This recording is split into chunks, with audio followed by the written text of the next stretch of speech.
Have you ever noticed that after eating a bag of chips, you're hungry again an hour later, but after eating a grilled chicken breast or a bowl of Greek yogurt, you stay full for what feels like half the day? At first, it seems like calories should be the only thing that matters. Eat enough calories, and you shouldn't feel hungry anymore. Right?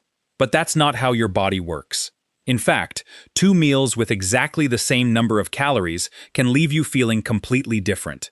One can have you reaching for another snack before lunchtime, while the other keeps your hunger surprisingly quiet for hours.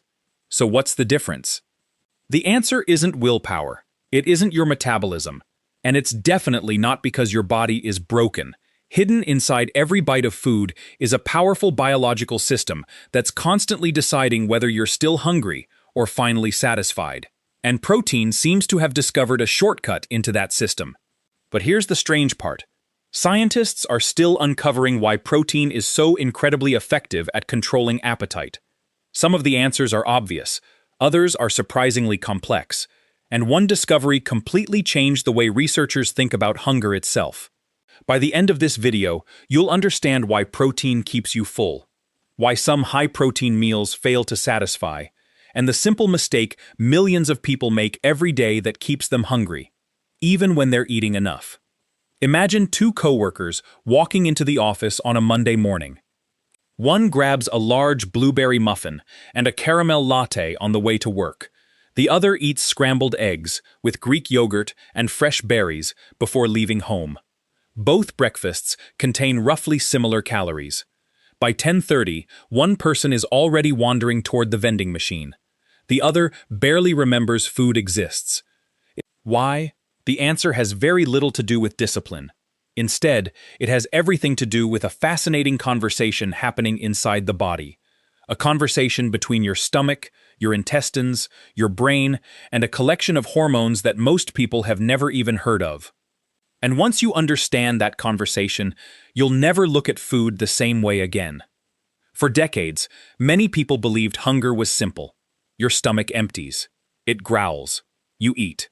Problem solved. But modern research has revealed something much more interesting. Your stomach isn't actually the boss. Think of your brain as the CEO of your body's energy company. Every second of every day, it's collecting information from dozens of different sources before deciding whether you should feel hungry or satisfied. Your stomach sends one message. Your intestines send another. Your fat tissue contributes its own signals. Even your pancreas joins the discussion. The brain listens to all of them before making a decision. That explains why hunger can suddenly disappear when you're distracted, or why you sometimes feel hungry even after finishing a large meal. The feeling isn't controlled by food alone, it's controlled by information. And protein happens to send some of the strongest signals your body can receive. But here's where things become even more interesting. Those signals begin long before nutrients are absorbed into your bloodstream. The moment protein reaches your digestive system, your body recognizes that something valuable has arrived. Unlike sugar or refined carbohydrates, protein isn't just another source of energy. It's the raw material used to build muscles, repair tissues, create enzymes, manufacture hormones, and support thousands of essential biological processes. Your body knows this. That's why it responds differently. Instead of rushing to process protein as quickly as possible, digestion intentionally slows down. Food stays in your stomach longer. The stomach stretches for a longer period. Special sensors inside the digestive tract detect amino acids, the building blocks of protein, and immediately begin releasing hormones that travel to the brain. Those hormones deliver a simple message. We've received something valuable. There's no urgent need to keep searching for food. That single message can dramatically change how hungry you feel over the next several hours. And this is only the first mechanism. Protein has several more tricks that make it unique. One of the biggest reasons protein keeps you full comes down to hormones. Imagine hunger as a conversation rather than a feeling. Some hormones are constantly shouting, "Go find food." Others calmly reply, "We're doing just fine." Protein strengthens the second group. One hormone, called ghrelin, is often nicknamed the hunger hormone.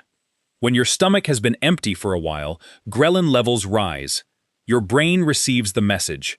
Suddenly, food becomes much more tempting. A slice of pizza smells incredible. Cookies look impossible to resist. Even foods you weren't thinking about suddenly seem appealing.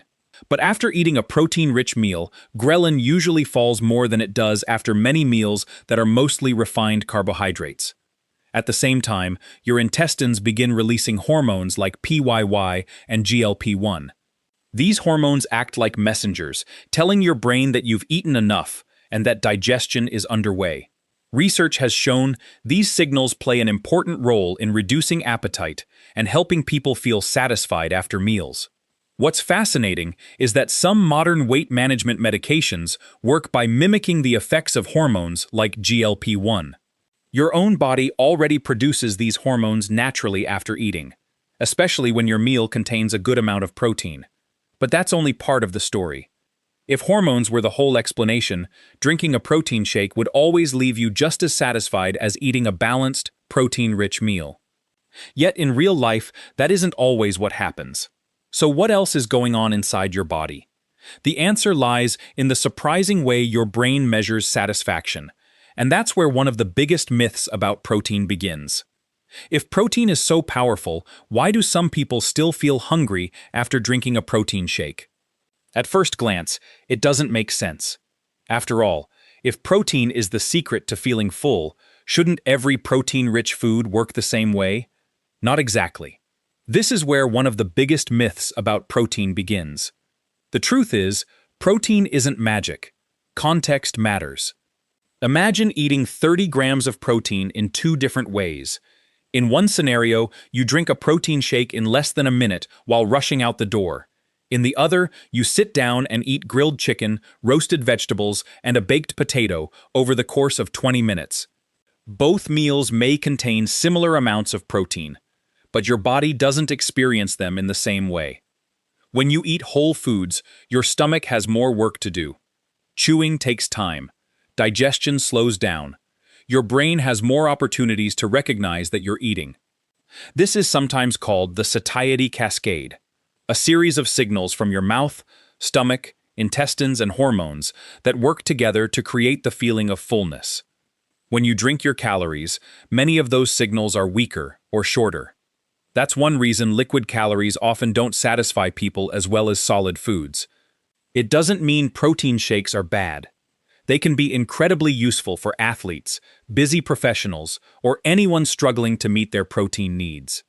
But if your goal is controlling hunger, whole food sources of protein usually have an advantage because they combine protein with chewing, volume, and slower digestion.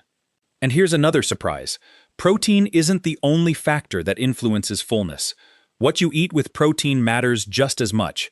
A grilled chicken breast served with vegetables, beans, or potatoes often keeps people satisfied much longer than protein eaten alone. That's because fiber and water increase the volume of food without dramatically increasing calories, helping stretch the stomach and strengthen fullness signals. Protein starts the conversation. Fiber helps keep it going. But here's where things get even more interesting. Researchers discovered that your body may be chasing protein in ways most people never realize. Imagine your body has a hidden target for protein every single day. Not a number written on your phone, not a fitness goal, a biological target. Some scientists call this the protein leverage hypothesis. The idea is surprisingly simple. Your body cares so much about getting enough protein that it may encourage you to keep eating until that need is met. Think about a typical afternoon. You eat a bag of chips. An hour later, you're hungry again. So you grab a cookie. Still hungry. Then maybe another snack. You've eaten hundreds of calories, yet something still feels missing. Now compare that to eating a meal with lean chicken, salmon, tofu, eggs, beans, or Greek yogurt. Many people notice they naturally stop thinking about food for longer.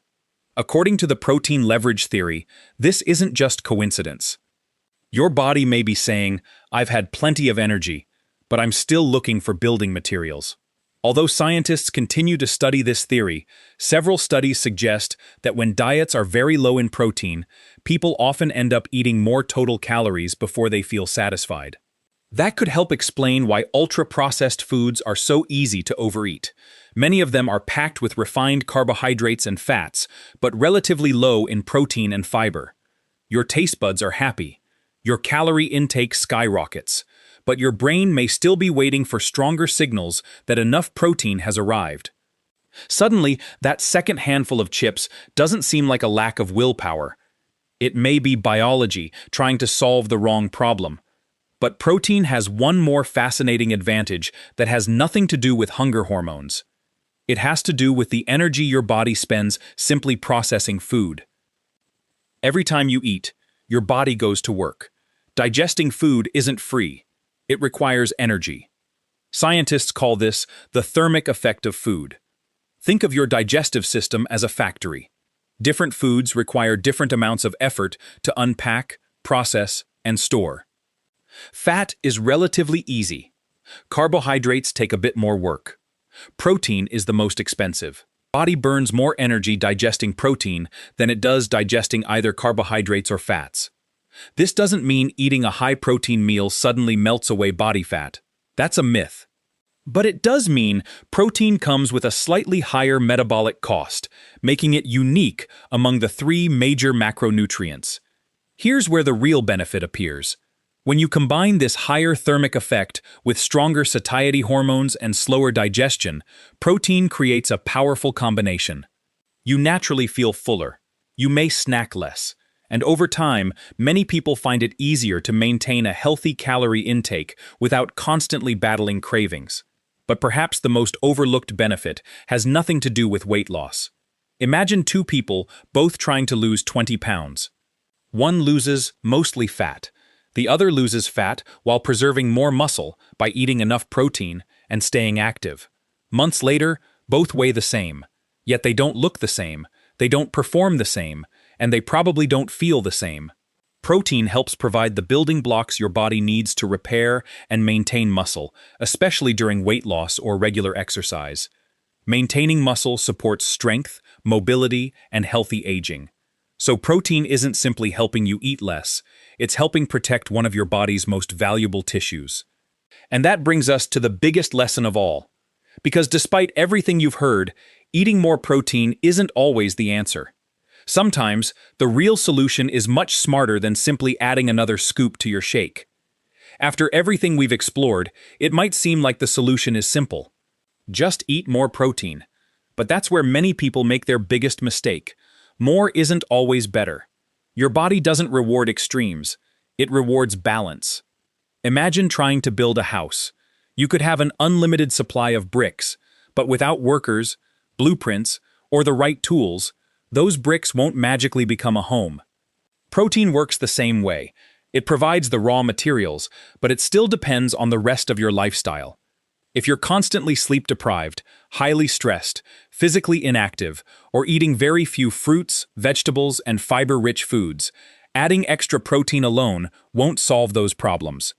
In fact, research consistently shows that the healthiest eating patterns aren't built around a single nutrient. They're built around balance. Protein works best as part of an overall eating pattern that includes whole grains, vegetables, fruits, healthy fats, and regular physical activity.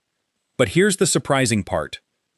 Many people don't struggle because they eat too little protein. They struggle because most of their protein comes from foods that don't satisfy them very well.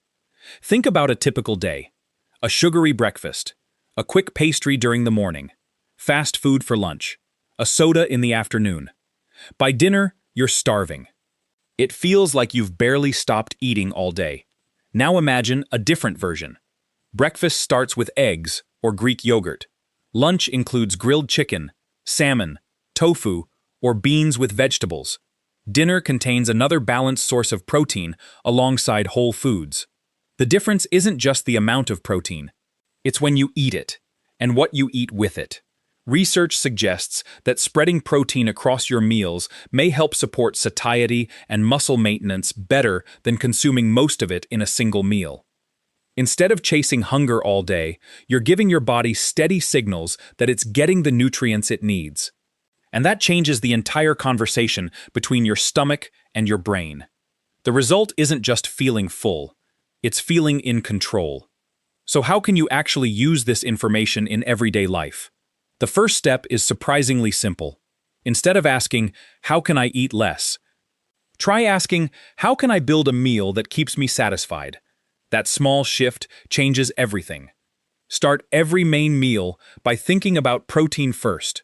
It doesn't have to be complicated. It could be eggs, Greek yogurt, chicken, turkey, fish, cottage cheese, lentils, beans, tofu, tempeh, or other protein-rich foods that fit your dietary preferences. Then pair that protein with foods that naturally increase fullness. Colorful vegetables, fruit, whole grains, beans, potatoes. These foods add fiber and volume, helping your brain recognize that you've eaten enough. Another important habit is slowing down. Your body's fullness signals don't arrive instantly. They take time. If you finish an entire meal in 5 minutes, your brain may still be catching up while you're already thinking about dessert. Eating a little more slowly gives those signals a chance to reach your brain before you overeat. And finally, remember this. Protein isn't meant to eliminate hunger. Hunger isn't your enemy. It's one of your body's most important survival signals. The goal isn't to stop feeling hungry forever. The goal is to work with your biology instead of constantly fighting against it. When you understand how your body communicates, healthy eating becomes much less about willpower and much more about making choices that naturally support your appetite. For years, many people believed hunger was simply a matter of self-control. If you felt hungry too often, you just needed more discipline. But modern science tells a very different story. Hunger is a conversation between your stomach, your intestines, your hormones, and your brain. Every meal sends messages. Some meals leave your body asking for more almost immediately. Others tell it, "We're satisfied. You can relax." Protein is powerful not because it's trendy or because it's a magic nutrient. It's powerful because it speaks your body's language. It slows digestion, supports hormones involved in satiety, provides the building blocks your body needs, and, when combined with fiber-rich whole foods and a balanced lifestyle, it can make healthy eating feel less like a constant battle. So the next time you're planning a meal, don't just think about calories, think about communication. Because every bite is sending a message to your body. And the better that message, the easier it becomes to feel satisfied, energized, and in control, not just for the next hour, but for the long term.